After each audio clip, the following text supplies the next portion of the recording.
A woman named Grace retires with her 2 children to a mansion on Jersey toward the end of the Second World War, where she's waiting for her husband to come back from battle. The children have a disease that requires them to live in darkness, away from sunlight. They live alone until a group of servants arrive to help. Their arrival will unravel the family's way of life and drive Grace to madness.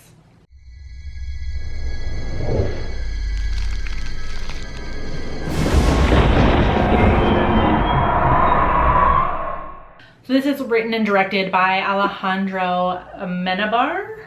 Probably saying that wrong because it said it with the most American accent. This is technically a Spanish film, even though not a single bit of Spanish is spoken in it. And it was also the first non-Spanish language film to win Best Picture at the Goyas, which is Spain's national film awards show.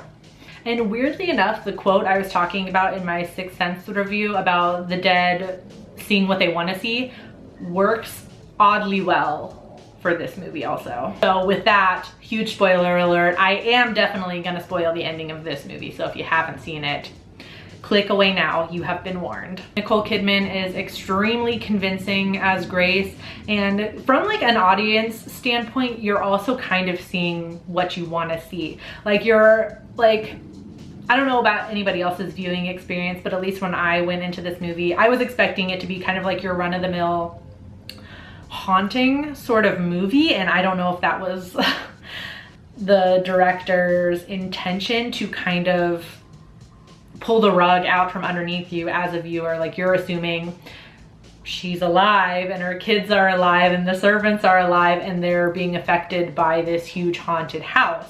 And I don't know, maybe that was the intention, that he's relying on the fact that that's how you're gonna view this movie because of so many other haunting movies and books that have come before it. So we're seeing what we wanna see. We're seeing this mother and her children who are very much alive and being haunted by these ghosts.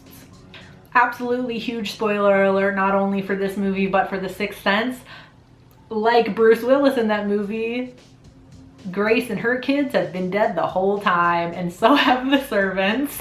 It's such a, like, I thought it was such a clever spin on a haunting movie, where in your normal haunting movie, you're seeing the living being haunted by the dead, but this is from the perspective of the dead and they are being haunted by the living, and I thought that was just fucking brilliant. I thought that was a great spin on it. That, surprisingly, for how many books I've read and how many movies I've seen, I did not see that coming. I almost feel like I should have, but I didn't. The twist kind of made me think of residual hauntings, at least from any and all knowledge I've gained from watching Ghost Hunters. Residual hauntings are kind of like broken records or like broken tapes or something, where it's like the spirit just repeats an action or certain actions from when they were alive, and they're just completely not aware of anything else around them. So they're not aware of you, a living person. They just do the same action over and over again. That's how I kind of feel like Grace is. Like, I'm just imagining like experiencing her spirit from like the living people's perspective. Like she's just going about the house, like doing the same thing over and over again, and completely unaware of the living people around her. And this movie is also very much an isolation movie, given the fact that the children have this disease, or at least when they were alive they did, where they can't be in contact with sunlight. So there are tons and tons of extremely dark scenes where the shades are drawn, or it's nighttime, and there's a lot of candlelight, which it just makes you feel even more isolated. It's a huge house, but like when you're in a room with all of the windows shuttered closed and just like 1 or 2 candles, like you feel even more isolated. And apparently some of the scenes were actually lit solely by candlelight, which just really helps to put you even more in the shoes of this family who are just in complete and utter darkness for most of the movie. Which, now that I think about it, could be a metaphor for Grace being in the dark about being dead the whole time. That's like, I mean, that's low-hanging fruit, I feel like, though. Honestly, I don't know how I achieved this, but I somehow managed to not have the movie spoiled for me. It was always something on my watch list, so I never went to seek out reviews or try and read anything about the movie, or if I saw anyone discussing it, I would just click away. But I managed not to have anything spoiled for me, which I think worked very well in my favor. It's definitely one that you need to watch, not knowing what the ending is.